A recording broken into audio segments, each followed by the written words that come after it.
ஆண்டவர் எப்பொழுதும் நல்லவராகவே இருக்கிறார், நன்மை செய்கிறவராகவே இருக்கிறார். அநேக வேளைகளிலே நாம் ஆண்டவரை மறந்து போனாலும் அவர் நம்மை மறப்பதில்லை. அவர் எல்லா நேரத்திலும் எல்லா நாட்களிலும் நம்மையே கண்ணோக்கி பார்க்கிறவராக இருக்கிறார். என் மகன் என் மகள் என்று சொல்லி அவர் நம்மீது கண்ணோக்கம் உள்ளவராக இருக்கிறார். இன்றைக்கும் கூட ஆண்டவர் கொடுத்த ஒரு வாக்குத்தத்தத்தை நாம் கவனிக்கப் போகிறோம். உங்களுடைய வேதாகமத்தை நீங்கள் எடுத்துக்கொள்ளுங்கள். ஆதியாகமம் 28வது அதிகாரம் 15வது வசனத்தை நாம் வாசிக்கப் போகிறோம். ஆதியாகமம் 28:15 நான் வாசிக்கிறேன், என்னோடு கூட இணைந்து கவனிங்கள். நான் உன்னுடனே இருந்து நீ போகிற இடத்திலெல்லாம் உன்னை காத்து இந்த தேசத்துக்கு உன்னை திரும்ப வர பண்ணுவேன். நான் உனக்கு சொன்னதை செய்யும் அளவும் உன்னை கைவிடுவதில்லை என்றார். அல்லேலூயா. இன்றைக்கும் ஆண்டவருடைய வார்த்தையை உங்களுக்கு சொல்லுகிறேன். ஆண்டவர் உங்களுக்கு சொன்னதை நிச்சயமாய் நிறைவேற்றுவார். அவர் உங்களுக்காக கொடுத்த வார்த்தைகளையும் அவர் உங்களுக்காக கொடுத்த வாக்குத்தத்தங்களையும் வாக்குறுதிகளையும் நிச்சயமாய் நிறைவேற்றுவார். கைவிடுவதில்லை என்ற வார்த்தையின் பதமானது என்னவென்று சொல்லி பார்ப்போமானால், நிச்சயமாக நான் உனக்கு அதை செய்வேன், என்னை நம்பு, என்னை நம்பு, நான் உனக்கு நிச்சயமாக இதை செய்வேன் என்பதன் பதம் தான் கைவிடுவதில்லை. பாருங்கள், ஆண்டவர் சொல்லுகிறார், என்னை நம்பு. யாக்கோபுக்கு சொல்கிறார், நான் ஆபிரகாமின் தேவனும் ஈசாக்கின் தேவனுமாய் இருக்கிறேன், உன்னுடைய தேவனுமாய் இருக்கிறேன். நான் உன்னை ஆசீர்வதிப்பேன், நான் உன்னுடனே கூட இருக்கிறேன், நான் உனக்கு சொன்னதை செய்யும் அளவும் உன்னை கைவிட மாட்டேன், என்னை நம்பு என்று சொல்லி ஆண்டவர் யாக்கோபுக்கு தன்னை வெளிப்படுத்தி காண்பிக்கிறார். யார் இந்த யாக்கோபு? நாம் அனைவருக்கும் நன்றாக தெரியும். ஆபிரகாமுடைய பேரன், ஈசாக்கினுடைய மகன் யாக்கோபு. யாக்கோபை குறித்து சில காரியங்களை நாம் வேகமாக வாசித்து நாம் கடந்து செல்ல போகிறோம்.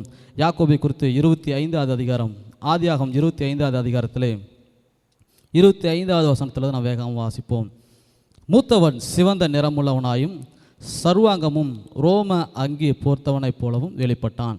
அவனுக்கு ஏசா என்று பெயரிட்டார்கள். பாருங்கள், ஈசாக்குக்கு 2 குமாரர்கள் பிறந்தார்கள், இரட்டையர்கள். அதில் மூத்த மகன் பற்றி நாம் வாசிக்கிறோம், அவன் பெயர் ஏசா.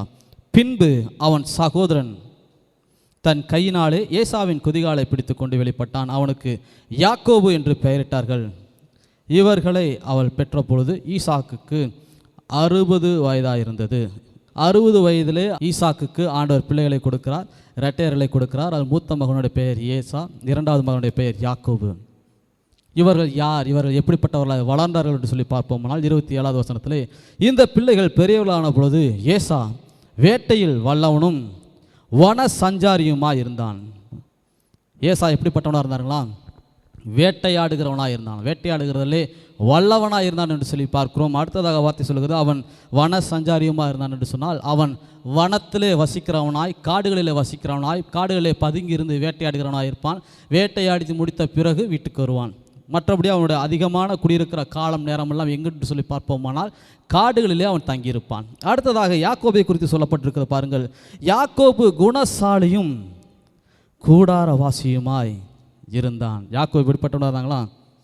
குணசாலியும் கூடாரவாசியுமாய் இருந்தான். யாக்கோபு எப்படிப்பட்டவர்னா, வீட்டிலே தங்கியிருப்பார், நல்ல குணம் படைத்தவர், பேசுகிறதுக்கும் பழகிறதுக்கும் நல்ல குணம் படைத்தவர். கூடவே வீட்டிலேயே தன்னுடைய பெற்றோர்களோடு கூட இணைந்து இசைந்து அவர்களோடு கூட வாழ்ந்து வந்த ஒரு மனிதர் யாக்கோபு. யாக்கோபுக்கு தெரிந்ததெல்லாம் அவருடைய தகப்பனும் அவருடைய தாயும் அவருடைய குடும்பம் மாத்திரமே. வேறு எதுவும் அவர் அதிகமாக நாட்டம் செலுத்தாத ஒரு மனிதர். பாருங்கள், யாக்கோபு தன்னுடைய குடும்பத்தோடு கூட வாழ்ந்து வந்திருந்த காலத்திலே இப்படிப்பட்ட ஒரு சூழ்நிலை வருகிறது. ஆதியாகமம் 28வது அதிகாரத்தின் முதல் வசனத்தில் வாசிப்போமானால், ஈசாக்கு யாக்கோபை அழைத்து சொல்கிறார், நான் உன்னை ஆசீர்வதித்து கானானியருடைய குமார்த்திகளை பெண் கொள்ளாமல் எழுந்து புறப்பட்டு பாதான் ஆராமில் இருக்கிற உன் தாயினுடைய தகப்பனாகிய பெத்துவேலுடைய வீட்டுக்கு போய் அவ்விடத்தில் உன் தாயின் சகோதரனாகிய லாபானின் குமார்த்திகளுக்குள் பெண் கொள் என்று அவனுக்கு கட்டளையிட்டான். ஏனென்று சொன்னால், ஏசா தன்னுடைய தாய்க்கும் தகப்பனுக்கும் பிடிக்காதபடி, அவர்கள் விரும்பாதபடி வேறு இனத்திலே பெண்களை கொண்டான். இஸ்மவேல் இடத்துல பெண்களை கொண்டான், இன்னுமாய் புறஜாதியிடத்திலே அவன் பெண்களை கொண்டு தன்னுடைய வாழ்க்கையை வாழ்ந்து கொண்டான். அது அவர்களுக்கு ஈசாக்குக்கும் அவருடைய மனைவிக்கும் மனநோவாக இருந்தது, விசனமாக இருந்தது. ஏனென்று சொன்னால், வாக்குத்தத்தத்தின் பிள்ளையாக இருந்தவர் ஈசாக்கு. வாக்குத்தத்தத்தின் பிள்ளை ஈசாக்கு. வாக்குத்தத்தத்தின் பிள்ளையாக இருக்கிற ஈசாக்கினுடைய சந்ததியிலே ஆசீர்வதிக்கப்பட்ட சந்ததிகள் பிறக்க வேண்டும். அந்த சந்ததிகள் எப்படி பிறக்கும்? யார் மூலமாய் வரும்? அவருடைய சந்ததியிலே அவருடைய தலைமுறையில் வர வேண்டும். அப்படி பார்ப்போமானால் ஏசா தன்னுடைய இனத்தாரில் அல்லாத தன்னுடைய பெற்றோர்கள் விரும்பாத வேறு இனத்தாரோடு கூட அவர் திருமணம் செய்கிறார். அவருடைய குடும்பமும் அவருடைய இனமும் அவர்கள் வெறுக்கிற காரியங்களில் அவர் ஈடுபட்டார். அது சரியான ஒரு காரியமாக அவர்களுக்கு இல்லை. ஆகவே யாக்கோபை பார்த்து அவர்கள் சொல்லுகிறார்கள், யாக்கோபே யாக்கோபே, நீ உன் அண்ணனைப் போல இல்லாதபடி, நீ உன் சகோதரனைப் போல இல்லாதபடி நம்முடைய குடும்பம், நம்முடைய ஆண்டவர் நம்மை ஆசீர்வதிக்கிறவர். அவர் நம் மூலமாக வம்சமாய் தலைமுறை தலைமுறையை ஆசீர்வதிக்கிற தேவனாய் இருக்கிறார். அவர் நமக்கென்று சொல்லி நம்முடைய அடுத்த தலைமுறையை கொண்டு வரும்படியாக நீ தூர தேசத்தில் இருக்கிற பாதான் அராமையில் இருக்கிற உன்னுடைய அம்மாவுடைய தகப்பன் தங்கி வாசம் பண்ணுகிற அந்த தேசத்துக்கு போ. அங்கே அவனுடைய சகோதரன் இருக்கிறான், உன் அம்மாவுடைய சகோதரன் இருக்கிறான், அவனுடைய தாய் மாமனாக இருக்கிறான், முறை மாமனாக இருக்கிறான். அவனிடத்திலே சென்று நீ பெண் கொள், அவருடைய குமார்த்தியிலே நீ திருமணம் செய்து கொள் என்று சொல்லி கட்டளையிடுகிறார் என்று சொல்லி பார்க்கிறோம். பாருங்கள், 2வது வசனத்துடைய கடைசி வார்த்தை ஈசாக்கு சொல்கிறார் பாருங்கள், என்று அவனுக்கு கட்டளையிட்டான். அன்பா சொல்லலை, எப்படி சொன்னார்களா? கட்டளையிடுகிறார். யாக்கோபு தன்னுடைய தகப்பனுடைய கட்டளையை பெற்றுக்கொண்டு கடந்து செல்கிறார். தன்னுடைய சகோதரனாகிய ஏசாவுக்காகவும் பயந்து தான் அவர் செல்கிறார். ஏசாவுக்கும் தெரிகிறது யாக்கோபு இப்படியாக செல்கிறார் என்று சொல்லி. ஆனாலும் பயத்தோடு கூட நடுக்கத்தோடு கூட யாக்கோபு தன்னுடைய இல்லத்தை விட்டு வெளியே செல்கிறார். வீட்டிலிருந்து பிரிந்து செல்கிறார். போகிற வழியில் அவருக்கு தேவையான சில காரியங்களை எடுத்து செல்கிறார். கோலும் கையுமாக செல்கிறார். ஒன்றுமில்லாமல் செல்கிறார். கூடாரவாசியாய் குடும்பத்தோடு கூட வாழ்ந்து வந்த யாக்கோபு ஒன்றுமில்லாத ஒரு அனாதையைப் போல தனியாக செல்கிறார். அப்பாவோடு கூட எப்பொழுதும் அம்மாவோடு கூட விளையாடி கொண்டு வீட்டில் இருந்து கொண்டு நல்ல ஒரு வாழ்க்கையை வாழ்ந்து கொண்டிருந்த யாக்கோபு இப்பொழுது ஒன்றுமில்லாத ஒரு சாதாரண ஒரு மனிதனைப் போல வெறுமையாய் காணப்பட்டான். பயத்தோடு கூட செல்கிறான், கலக்கத்தோடு கூட செல்கிறான். தூர தேசத்தில் இருக்கிற பாதான் அராமுக்கு செல்ல வேண்டும். அங்கு சென்று தன்னுடைய தகப்பனுடைய கட்டளை நிறைவேற்ற வேண்டும். பாதான் அராம் எங்கு இருக்கிறது என்று சொல்லி தெரியாது. போகிற வழியிலே விசாரித்து செல்ல வேண்டும். இந்த திசையில் இருக்கிறது என்று சொல்லிவிட்டார்கள். அந்த திசையை நோக்கி செல்கிறார். அந்த திசையில் சென்று அங்கு சென்று தன்னுடைய முறை மாமன் எங்கு இருக்கிறார், அந்த ஊரில் சென்று தன்னுடைய தாத்தா யார், தன்னுடைய மாமா யார் என்று சொல்லி கண்டுபிடிக்க வேண்டும். எல்லாமே ஒரு சவாலான காரியம்தான் யாக்கோபுக்கு. யாக்கோபு பயம் மாத்திரமல்ல, கலக்கம் மாத்திரமல்ல, திகிலும் பிடித்து கொண்டது. என்ன செய்வது தெரியாமல் குழப்பத்தோடு கூட செல்கிறார். வனாந்தரத்தில் சென்று கொண்டு இருக்கிறார். திடீரென்று சொல்லி இருள் சூழ்ந்து விடுகிறது, அஸ்தமாகி விடுகிறது. அதன் பிறகு பிரயாணம் செல்ல முடியாது என்று சொன்ன சூழ்நிலை வந்த பிறகு அவர் அமைதியாக இருக்கிற இடத்துல களைப்பிலே அமர்ந்து உறங்கி விடுகிறார். அந்த இடத்துல என்ன நடக்கிறது என்று சொல்லி பார்ப்போமானால் எடுத்து வாசிப்போம். 28வது அதிகாரத்தினுடைய 13வது வசனத்தை நாம் வாசிப்போம். அவர் களைப்படைந்து படுத்து தூங்குகிற பொழுது, நித்திரையிலே உறங்கி கொண்டிருக்கிற பொழுது அதற்கு மேலாக கர்த்தர் நின்று, 13வது வசனத்தை நான் வாசிக்கிறேன். கர்த்தர் நின்று, நான் உன் தகப்பனாகிய ஆபிரகாமின் தேவனும் ஈசாக்கின் தேவனுமாகிய கர்த்தர். நீ படுத்திருக்கிற பூமி உனக்கும் உன் சந்ததிக்கும் தருவேன். உன் சந்ததி பூமியின் தூளை போல் இருக்கும். நீ மேற்கேயும் கிழக்கேயும் வடக்கேயும் தெற்கேயும் பரம்புவாய். உனக்குள்ளும் உன் சந்ததிக்குள்ளும் பூமியின் வம்சங்கள் எல்லாம் ஆசீர்வதிக்கப்படும் என்று சொல்லிவிட்டு 15வது வசனத்தில் சொல்லுகிறார், நான் உன்னோடு இருந்து நீ போகிற இடமெல்லாம் உன்னை காத்து இந்த தேசத்துக்கு உன்னை திரும்ப வர பண்ணுவேன். நான் உனக்கு சொன்னதை செய்யும் அளவு உன்னை கைவிடுவதில்லை என்று சொல்லி ஆண்டவர் தன்னை வெளிப்படுத்தி காண்பிக்கிறார். பாருங்கள், கலக்கத்தோடு கூட தவிப்போடு கூட என்ன செய்வதென்று சொல்லி திகைத்து நின்று படுத்து உறங்கி கொண்டிருக்கிற யாக்கோபோடு கூட ஆண்டவர் பேசுகிறார். நான் உன்னுடைய தகப்பனாகிய ஆபிரகாமின் தேவன், நான் உன்னுடைய தகப்பனாகிய ஈசாக்கினுடைய தேவன். நான் உன்னை பாதுகாப்பேன், நான் உன்னை ஆசீர்வதிப்பேன். கிழக்கிலும் மேற்கிலும் வடக்கிலும் தெற்கிலும் நீ பெருகும்படி, பூமியின் மணலத்திலே அவனை பெருகும்படி நான் உன்னை ஆசீர்வதிப்பேன். நீ தைரியமாயிரு, நான் உனக்கு சொன்னதை நிச்சயமாய் நிறைவேற்றுவேன், நான் உன்னை கைவிட மாட்டேன் என்று சொல்லி அவர் வாக்குரைக்கிறார். அவர் சொன்ன வார்த்தை கேட்டு 16வது வசனம், யாக்கோபு நித்திரை தெளிந்து விழித்த போது, மெய்யாகவே கர்த்தர் இந்த ஸ்தலத்தில் இருக்கிறார், இதை நான் அறிந்திருக்கிறேன் என்றார். பாருங்கள், கவலையோடு கூட கலக்கத்தோடு கூட திகைத்திருந்த யாக்கோபு எழுந்து சொல்கிறார். ஆண்டோட வார்த்தை கேட்ட பிறகு அவருக்கு ஒரு நம்பிக்கை உண்டாகிறது. ஆண்டவர் இருக்கிறார், என் ஆண்டவர் என் தேவன் என்னோடு கூட பேசியிருக்கிறார், என்னுடைய தகப்பனுடைய தேவனாக இருக்கிறவர் என்னோடு கூட இருக்கிறார், அவர் சொன்ன வார்த்தை என் வாழ்க்கையில் நிச்சயமாய் நிறைவேற்றுவார் என்று சொல்லி அவர் எழுந்து செல்கிறார். 29வது அதிகாரத்தில் முழுவதுமான வாசிக்கிற பொழுது அவர் சென்று பாதான் ஆராமுக்கு செல்கிறார். அங்கு சென்று அவருடைய மாமனுடைய மகளையும் கண்டுபிடித்து அவளை திருமணம் செய்கிறார்கள். திருமணம் செய்து தன்னுடைய தகப்பன் கொடுத்த கட்டளையை அவர் நிறைவேற்றுகிறார். 2 பிள்ளைகளையும் அவர் திருமணம் செய்கிறார். யாக்கோபினுடைய குடும்ப காரியங்களை குறித்து நமக்கு நன்றாக தெரியும். ஆகவே நான் அதை குறித்து உங்களுக்கு விளக்க தேவையில்லை. ஆகவே தன்னுடைய தகப்பனுடைய கட்டளை பெற்றுக்கொண்ட யாக்கோபு லாபானுடைய 2 குமார்த்தைகளையும் திருமணம் செய்து கொள்கிறார். திருமணம் செய்துவிட்டு திரும்ப அவருடைய சொந்த பூமிக்கு அவர் வருகிற பொழுது அவர் சொல்லுகிறார், வாக்குத்தத்தம் பண்ணின என் ஆண்டவர், எனக்கு வாக்குறுத்தை என் ஆண்டவர், அவர் சொன்னதை என் வாழ்க்கையில் நிறைவேற்றினார் என்று சொல்லுகிறார். பாருங்கள், ஆதியாகமம் 32வது அதிகாரம் 9-10 வசனத்தில் வாசிப்போம். பின்பு யாக்கோபு தன் தகப்பனாகிய ஆபிரகாமின் தேவனும் என் தகப்பனாகிய ஈசாக்கின் தேவனுமாய் இருக்கிறவரே, உன் தேசத்துக்கும் உன் இனத்தாரிடத்திற்கும் திரும்ப போ, உனக்கு நன்மை செய்வேன் என்று என்னுடனே சொல்லியிருக்கிற கர்த்தாவே, அடியனுக்கு தேவரீர் காண்பித்த எல்லா தயவுக்கும் எல்லா சத்தியத்துக்கும் நான் எவ்வளவேனும் பாத்திரன் அல்ல.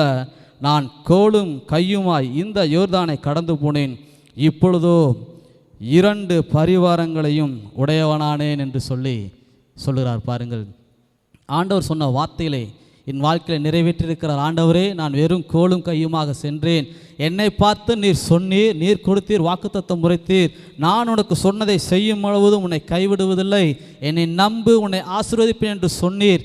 சொன்ன வார்த்தையின் வாழ்க்கையில் நிறைவேற்றியிருக்கிறீர்.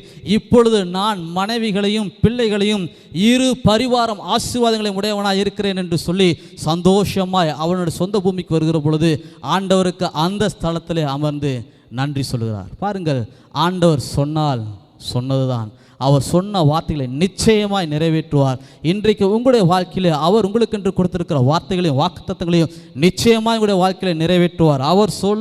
அவர் செய்ய நினைத்த எல்லா காரியங்களும் நிச்சயமாக என்னுடைய வாழ்க்கையிலே நிறைவேறும். ஒரு ஆமீன் சொல்லுங்க. பாருங்கள், இந்த பூமியில வாழ்ந்த வேதத்தில் நாம் வாசிக்கிற ஒவ்வொரு நபருடைய வாழ்க்கையிலும் ஆண்டவர் அநேக வாக்குறுதலை கொடுத்திருக்கிறார். அதில் முதலாவது ஆண்டவர் யாக்கோபை பார்த்து சொன்னார், நான் உன்னை கைவிடுவதில்லை என்று சொன்னார். அடுத்ததாக யோசுவாவிடத்திலே ஆண்டவர் சொல்லியிருக்கிறார். என்ன சொல்லியிருக்கிறார் என்று சொல்லி பார்ப்போமானால், யோசுவா 1வது அதிகாரம் 5வது வசனத்தை நாம் வாசிப்போமானால், நீ உயிரோடு இருக்கும் நாளெல்லாம் ஒருவனும் உனக்கு முன்பாக எதிர்த்து நிற்பதில்லை, நான் மோசேயோடு இருந்தது போல உன்னோடும் இருப்பேன், நான் உன்னை விட்டு விலகுவதும் இல்லை, உன்னை கைவிடுவதும் இல்லை. பாருங்க, யோசுவாவை பார்த்து ஆண்டவர் சொல்லுகிறார், நான் உன்னை கைவிடுவதில்லை என்று சொல்லுகிறார். மோசே மரித்த பின்பு இஸ்ரவேல் ஜனங்களை வழிநடத்த அடுத்த ஒரு தலைவர் தேவை. யாரை தேர்ந்தெடுப்பது, யாரை கொண்டு வருவது என்று சொல்லி எல்லோரும் நின்று யார் அடுத்த தலைவராக வருவார் என்று சொல்லி எல்லோரும் எதிர்பார்த்து கொண்டிருந்த பொழுது ஆண்டவர் யோசுவாவை தேர்ந்தெடுக்கிறார். யோசுவாவை கொண்டு வந்து யோசுவாவோடு கூட ஆண்டவர் சொல்லுகிறார். என்ன சொல்லுகிறார் என்று சொல்லி பார்ப்போமானால், நீ உயிரோடு இருக்கும் நாளெல்லாம் ஒருவரும் உனக்கு முன்பாக எதிர்த்து நிற்பதில்லை, நான் மோசேயோடு இருந்தது போல, நான் உன் தலைவராயிருந்த மோசேயோடு கூட இருந்தது போல உன்னோடும் இருப்பேன், நான் உன்னை விட்டு விலகுவதும் இல்லை, நான் உன்னை கைவிடுவதும் இல்லை என்று சொல்லி ஆண்டவர் யோசுவாவை பார்த்து சொன்னார். பாருங்கள், நான் மோசேயோடு இருந்தது போல. ஒரு மாபெரும் தலைவர் மோசேயை பார்த்தா ஜனங்கள் எல்லோரும் சிறந்த தலைவராக ஏற்றுக்கொண்டார்கள். மோசே சொல்லுக்கு அப்படியே கீழ்ப்படிவார்கள். யோசுவாவுடைய சீடனாக இருந்தவர் தான் இந்த யோசுவா. மற்ற ஜனங்கள் எல்லோருக்கும் தெரியும், இவர் ஒரு சீடர், இவர் தலைவர் அல்ல, அசிஸ்டன்ட் லீடர். எப்படி சொல்லுவாங்க? Assistant leader. எல்லாருமே ஸ்கூலில் வாத்தியாருக்கு பயப்படுவாங்களா, லீடருக்கு பயப்படுவாங்களா? வாத்தியாருக்கு தான் பயப்படுவாங்க. மோசே எல்லாருக்கும் மேலே பாருங்கள், மோசேக்கு சொன்னால் அப்படியே செய்வாங்க. ஆனால் பாருங்கள், யோசுவா அவர் அசிஸ்டன்ட் லீடராக இருந்தார். அதனால் அவர் சொன்னால் என்ன பண்ணுவாங்க? கேட்பாங்க, ஆனால் கேட்க மாட்டாங்க. அப்படிப்பட்ட இடத்துல இருந்து அடுத்த தலைவராக ஆண்டவரால் உயர்த்தப்பட்ட மனிதர் தான் யோசுவா. இந்த யோசுவாவுக்கு சொல்கிறார், நான் மோசே கூட இருந்தேன், மோசே கூட எப்படியெல்லாம் இருந்தனோ, மோசே கூட இருந்து என்னவெல்லாம் செஞ்சனோ அதே போல் உன் கூட இருந்து செய்வேன், அதே காரியங்களை உன்னை கொண்டு செய்வேன்னு சொல்லி ஆண்டவர் வாக்கு பண்ணுகிறார். அதை கேட்ட பொழுது யோசுவா யோசித்து கொண்டிருக்கிறார். திரும்ப சொல்லுகிறார், நான் மோசையோடு இருந்தது போல உன்னோடும் இருப்பேன் என்று சொல்லிவிட்டு, நான் உன்னை விட்டு விலகுவதும் இல்லை, நான் எல்லா நேரத்திலும் எந்த சூழ்நிலையிலும் உன்னை விட்டு விலக மாட்டேன், உன்னோடே கூட இருப்பேன், உன்னை கைவிட மாட்டேன் என்று சொல்லி ஆண்டவர் சொல்லுகிறார். பாருங்கள், இதை கேட்ட யோசுவா ஆண்டவருடைய வார்த்தையை ஏற்றுக்கொள்கிறார். இஸ்ரேல் ஜனங்களை தலைமை தாங்கி நடத்துகிறார். கானான் தேசத்துக்கு இஸ்ரேல் ஜனங்களை கொண்டு சென்று கானான் தேசத்தை அவர்களுக்கு பங்கிட்டு கொடுக்க வேண்டும். இதுதான் யோசுவாவுக்கு கொடுக்கப்பட்ட வேலை. அந்த ஒழித்தை அவர் செய்யும்படியாக அவர் இஸ்ரேல் ஜனங்களை தலைமை தாங்கி நடத்தி செல்கிற பொழுது யோசுவாவை கொண்டு ஜனங்கள் மத்தியிலே ஒரு அற்புதத்தை செய்ய வேண்டும் என்று சொல்லி ஆண்டவர் விரும்புகிறார். என்ன செய்தார் என்று சொல்லி பார்ப்போமானால் வேதத்தில் நாம் வாசிப்போம். 3வது அதிகாரம், யோசுவா 3வது அதிகாரம் 7வது வசனத்தை வாசிக்கிறேன். கர்த்தர் யோசுவாவை நோக்கி, நான் மோசேயோடு இருந்தது போல உன்னோடும் இருக்கிறேன் என்பதை இஸ்ரவேலர் எல்லோரும் அறியும்படி இன்று அவர்கள் கண்களுக்கு முன்பாக உன்னை, முதல்ல சொல்லிட்டார், நான் மோசையோடு இருந்தது போல உன்னோடு இருப்பேன்னு சொல்லிட்டார். திரும்பவும் சொல்கிறாரு, ஜனங்களை வழிநடத்திட்டு போயிட்டு இருக்கும்போது சொல்கிறாரு, திரும்பவும் சொல்கிறேன், நான் மோசே கூட இருந்தது போல் உன் கூட இருப்பேன். உன் கூட இருக்கிறங்கிறத இன்னைக்கு இப்போ இருக்கிற எல்லா ஜனங்களும் பார்க்கும்படி நான் ஒரு காரியத்தை செய்ய போகிறேன் பாருன்னு சொல்லிட்டு யோர்தானை பின்னிட்டு திரும்பும்படி என்ன செய்ய வேண்டும் என்பதை சொல்லுகிறார். நடப்பது என்ன? 15வது வசனத்தில் நாம் வாசிப்போமானால், யோர்தான் அறுப்பு காலம் முழுவதும் கரை புரண்டு போம். பெட்டியை சுமக்கிற ஆசாரிகளின் கால்கள் தண்ணீரின் ஓரத்திலே பட்டவுடன் மேலிருந்து ஓடி வருகிற தண்ணீர் நின்று சர்தானுக்கு அடுத்த ஆதாம் ஊர் வரைக்கும் ஒரு குவியலாக குவிந்தது. உப்பு கடல் என்னும் சமனான வெளியில் கடலுக்கு ஓடி வருகிற தண்ணீர் பிரிந்து ஓடிற்று. அப்பொழுது ஜனங்கள் எரிகோவுக்கு எதிரே கடந்து போனார்கள். சகல ஜனங்களும் யோர்தானை கடந்து தீரும் அளவும் கர்த்தருடைய உடன்படிக்கை பெட்டியை சுமக்கிற ஆசாரியர்கள் யோர்தான் நடுவிலே தண்ணீர் இல்லாத தரையிலே காலொன்று நிற்கும் பொழுது இஸ்ரவேலர் எல்லோரும் தண்ணீரற்ற உலர்ந்த தரை வழியாய் கடந்து போனார்கள். 4வது அதிகாரத்தின் 1 வசனம், ஜனங்கள் எல்லோரும் யோர்தானை கடந்து தீர்ந்தபோது கர்த்தர் யோசுவாவை நோக்கி, பாருங்கள், யோசுவாவை கொண்டு யோர்தானை ஜனங்கள் கடந்து செல்ல முடியாது செய்கிறார். பாருங்கள், மோசே இருந்த காலத்திலே செங்கடலை 2ஆக பிளந்து ஜனங்கள் அதன் வழியாக கடந்து வந்தார்கள். நான் மோசையோடு கூட எப்படி இருந்தேனோ, நான் மோசையோடு கூட இருந்து எப்படிப்பட்ட காரியங்களை செய்தேனோ அது போல நான் உன்னோடும் இருக்கிறேன், உன்னை கொண்டும் செய்வேன் என்று சொல்லி அதே போல யோர்தானை 2ஆக பிளக்கிறார். யோர்தானின் வழியாகவே உலர்ந்த தரை வழியாகவே சகல ஜனங்களும் கடந்து வரும்படியாய் யோசுவாவை கொண்டு ஆண்டவர் செய்கிறார். இறுதியாக நாம் வாசிப்போம் யோசுவா 19 அதிகாரத்தினுடைய 49வது வசனங்களை நாம் வாசிப்போம். 49, தேசத்தை அதன் எல்லைகளின்படி சுதந்திரமாக பங்கிட்டு தீர்ந்தபோது இஸ்ரவேல் புத்திரர் நூனின் குமாரனாகிய யோசுவாவுக்கு தங்கள் நடுவிலே ஒரு சுதந்திரத்தை கொடுத்தார்கள். 51வது வசனம், ஆசாரனாகிய எலியேசரும் நூனின் குமாரனாகிய யோசுவாவும் கோத்திர பிதாக்களுடைய தலைவரும் சிலோவிலே ஆசாரிப்பு கூடாரத்திலே வாசலிலே கர்த்தருடைய சந்நிதியில் இஸ்ரவேல் புத்திரரின் கோத்திரங்களுக்கு சீட்டு போட்டு கொடுத்த சுதந்திரங்கள் இவைகளே. இவ்விதமாய் அவர்கள் தேசத்தை பங்கிட்டு முடித்தார்கள். யோசுவாவுக்கு கொடுக்கப்பட்ட ஊழியத்தை அவர் இங்கு நிறைவு செய்கிறார். இஸ்ரவேல் ஜனங்களுக்கு கானான் தேசத்தை பகிர்ந்து கொடுக்க வேண்டும் என்று சொல்லி அந்த அழைப்புக்கு தான் யோசுவா வந்தார். அந்த அழைப்பை ஆண்டவர் இங்கு நிறைவேற்றுகிறார். பாருங்கள், மோசையோடு கூட இருந்தது போல உன்னோடும் இருந்து உன்னை ஆசீர்வதிப்பேன், உன்னை நடத்துவேன், நான் உன்னை விட்டு விலகுவதும் இல்லை, உன்னை கைவிடுவதும் இல்லை என்று சொன்ன ஆண்டவர் யோசுவாவோடு கூட உடனிருந்து யோசுவா தலைவராக இருந்த காலங்களிலே அவர் எடுத்த எல்லா முயற்சிகளிலும், எல்லா போர்களிலும், எல்லா யுத்தங்களிலும், எல்லா செயல்களிலும் கர்த்தர் ஜெயத்தை கொடுத்தார். காரணம், நான் மோசையோடு இருந்தது போல உன்னோடும் இருப்பேன் என்று சொல்லி வாக்கு பண்ணினார். நான் உன்னை கைவிடுவதில்லை என்று சொல்லி அவர் வாக்கு பண்ணினார். சொன்னதை அவருடைய வாழ்க்கையில் நிறைவேற்றினார். வேகமாக மற்றொரு வசனத்தை நாம் வாசிப்போம். சங்கீதம் 37வது அதிகாரத்துடைய 28வது வசனத்தை நாம் வாசிப்போம். சங்கீதம் 37வது அதிகாரம் 28வது வசனம், கர்த்தர் நியாயத்தை விரும்புகிறவர், அவர் தமது பரிசுத்தவான்களை கைவிடுவதில்லை, அவர்கள் என்றென்றைக்கும் காக்கப்படுவார்கள். ஹல்லேலூயா. யார் இந்த பரிசுத்தவான்கள்? கர்த்தர் நியாயத்தை விரும்புகிறவர், ஆண்டவர் நியாயத்தை விரும்புகிறவர், அவர் தமது பரிசுத்தவான்களை கைவிடுவதில்லை என்று சொல்லி வாசிக்கிறோம். யார் இந்த பரிசுத்தவான்கள்? நம்முடைய ஆண்டவர் மகா பரிசுத்தர் என்று சொல்லி நாம் பார்க்கிறோம். அவரை சொந்த இரட்சகராக ஏற்றுக்கொண்டிருக்கிற நம் அனைவருக்கும் ஆண்டவர் கொடுத்த ஒரு மற்றொரு பேர் தான் பரிசுத்தவான்கள் என்று சொல்லி. ஹல்லேலூயா. நீங்களும் நானும் யாராக இருக்கிறோம்? கொஞ்சம் சொல்லுங்கள், சந்தேகப்படாமல் சொல்லுங்கள். ஆண்டவராகிய இயேசு எனக்காக இந்த பூமியில் பிறந்தார், எனக்காக வாழ்ந்தார், எனக்காக மரித்தார், எனக்காக மரித்து மீண்டும் 3ஆம் நாள் எனக்காக உயிரோடு கூட எழுந்தார் என்று சொல்லி விசுவாசிக்கிற யாவரும் ரட்சிக்கப்பட்டிருக்கிறோம். ரட்சிக்கப்பட்டிருக்கிற அனைவரும் நாம் நீதிமான்களாக இருக்கிறோம். அவருடைய இரத்தத்தாலே கழுவப்பட்டிருக்கிறோம். அவருடைய இரத்தத்தாலே கழுவப்பட்டிருக்கிற நாம் அனைவரும் பரிசுத்தவான்களாக இருக்கிறோம். ஒரு ஆமென் சொல்லுங்க. நாம் பரிசுத்தவான்களாக இருக்கிறோம். பாருங்கள், ஆண்டவர் சொல்லுகிறார், பரிசுத்தவான்களை அவர் கைவிடுகிறதில்லை. இன்றைக்கும் இந்த ஆராதனையில் பங்கேற்றுக் கொண்டிருக்கிற உங்களை பார்த்து சொல்கிறேன், என் ஆண்டவர் உங்களை கைவிடுவதில்லை என்று சொல்லி உங்களை பார்த்து சொல்லுகிறார். நீங்கள் எந்த சூழ்நிலை இருந்தாலும் சரி, நீங்கள் உங்களோட வாழ்க்கையில் என்னென்ன காரியங்களை எதிர்பார்த்து வந்திருந்தாலும் சரி, நீங்கள் எப்படிப்பட்ட வியாதியோடு கூட பலவீனத்தோடு கூட நீங்கள் இன்னுமா எதிர்பார்த்திருக்கிற காரியங்கள் எவ்வளவு பெரிதாக இருந்தாலும் சரி, என்ன காரியமாக இருந்தாலும் சரி, ஆண்டவர் உங்களை பார்த்து சொல்லுகிறார், நான் உங்களை கைவிடுவதில்லை என்று சொல்லி ஆண்டவர் சொல்லுகிறார். கைவிடுவதில்லை என்று சொன்னால் நான் நிச்சயமாய் உங்களுக்கு அதை செய்வேன், என்னை நம்பு என்று சொல்லி ஆண்டவர் சொல்லுகிறார். இன்றைக்கு நீங்கள் ஆண்டவரை நம்புங்கள். ஆண்டவர் என் வாழ்க்கையிலே நிச்சயமாய் அற்புதங்களை செய்வார். இன்றைக்கும் என் ஆண்டவர் என்னை அதிசயங்களை காண செய்வார். இன்றைக்கும் என்னுடைய வேண்டுதல்களை அவர் செய்து கொடுப்பார், என்னுடைய விருப்பங்களை அவர் செய்து கொடுப்பார் என்று சொல்லி நீங்கள் விசுவாசிக்கிற பொழுது அதை நிச்சயமாக ஆண்டவர் செய்து கொடுப்பார். நாம் வேதத்திலிருந்து மற்றொரு ஒரு வசனத்தை நாம் பார்க்க போகிறோம். நெகேமியா 9வது அதிகாரத்துடைய 19வது வசனத்தை நாம் வாசிப்போம். நெகேமியா 9வது அதிகாரம் 19வது வசனம். நீர் உம்முடைய மிகுந்த மன உருக்கத்தின்படியே அவர்களை வனாந்தரத்தில் கைவிடவில்லை. வார்த்தை சொல்லுகிறது பாருங்கள். இஸ்ரவேல் ஜனங்களை ஆண்டவர் நடத்தி வந்த பொழுது என்ன நடந்தது என்று சொல்லி சொல்கிறார் பாருங்கள். அவர் கைவிட மாட்டேன், நான் உன்னை நடத்துவேன் என்று சொல்லி சொன்னதுதான். அவர் சொன்னதை நிச்சயமாய் நிறைவேற்றுவார். நீர் உம்முடைய மிகுந்த மன உருக்கத்தின்படியே அவர்களை வனாந்தரத்திலே கைவிடவில்லை. அவர்களை வழி நடத்த பகலிலே மேகஸ்தம்பமாயும் அவர்களுக்கு வெளிச்சத்தையும் அவர்கள் நடக்க வழியையும் காட்ட இரவிலே அக்னி ஸ்தம்பமாயும் அவர்களை விட்டு விலகவில்லை. அவர்களோடு கூட உடன் வந்தீர் என்று சொல்லி வாசிக்கிறோம். பாருங்கள், ஆண்டவர் இஸ்ரவேல் ஜனங்களை சொன்னபடியே நான் உங்களை அழைத்து செல்வேன் என்று சொல்லி எகிப்தில் அடிமையாக கிடக்கிற ஜனங்களை பார்த்து சொன்னார்.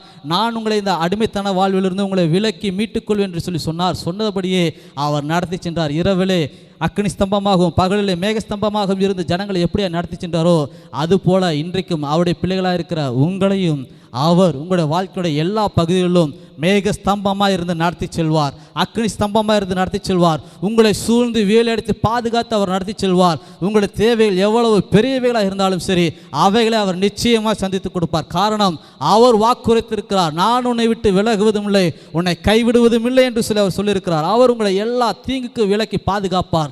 அவர் உங்களை எல்லா பொல்லாங்குக்கும் நீக்கி உங்களை விலக்கி பாதுகாப்பார். எந்த வாதையும் எந்த கொள்ளை நோயும் உங்களை தொடாதபடி அவர் உங்களை விலக்கி பாதுகாப்பார். அவர் சொல்லியிருக்கிறார், நானே உன் தேவனாகிய கர்த்தர் என்று சொல்லியிருக்கிறார்.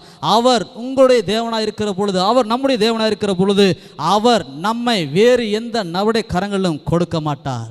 அவரே நம்மோடு கூட இருந்து அவரே நம்மை கரம் பிடித்து நடத்தி செல்கிறவராக இருக்கிறார். உனக்கு விரோதமாக எழும்பும் ஆயுதங்கள் வாய்க்காதே போகும் என்று சொன்னவர் நமக்கு விரோதமாக 1000 ஆயிரங்கள் எழும்பினாலும் அதில் ஒன்று கூட வாய்க்காதபடி நம்மோடு கூட உடனே அவர் நம்மை பாதுகாத்துக் கொள்வார். ஒரு ஆமீன் சொல்லுங்க. அவர் சொன்னால் சொன்னதுதான், அவர் சொல்ல சகலமும் ஆகும், அவர் கட்டளையிட சகலமும் நிற்கும். இன்றைக்கும் முழு மனதோடு கூட நம்புங்கள்.